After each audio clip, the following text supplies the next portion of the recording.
આ તરફ દેવભૂમિ દ્વારકા જિલ્લામાં વરસાદે મોઢું ફેરવી લેતા જગતના તાતની હાલત કફોડી છે। ચાલુ વર્ષે નહિવત વરસાદ વચ્ચે ખેડૂતોએ હિંમત કરીને ખરીફ પાકનું વાવેતર કર્યું, પરંતુ જિલ્લામાં મોટાભાગના વિસ્તારો દુષ્કાળની પરિસ્થિતિમાં છે।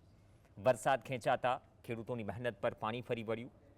જીએસટીવીના ગ્રાઉન્ડ રિપોર્ટમાં દ્વારકા તાલુકાના ગઢેચી ગામની ચિંતાજનક સ્થિતિ જોવા મળી, જ્યાં ખેતરોમાં મગફળીના પાકને હવે જીવનદાન માટે વરસાદની તાતી જરૂર છે। ખેડૂતો સરકાર પાસે દેવભૂમિ દ્વારકા જિલ્લાને દુષ્કાળગ્રસ્ત જાહેર કરી તાત્કાલિક સહાય કરવાની માંગ કરી રહ્યા છે। દેવભૂમિ દ્વારકા જિલ્લામાં વરસાદની અછતના કારણે ખેડૂતોની સ્થિતિ છે તે કફોડી બની છે।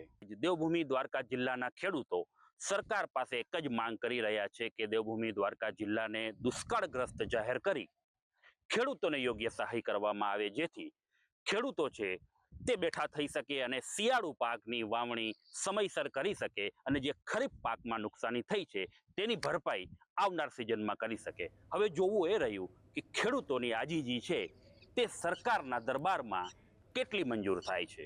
અશોક માણેક, જીએસટીવી ન્યૂઝ, ગઢેચી।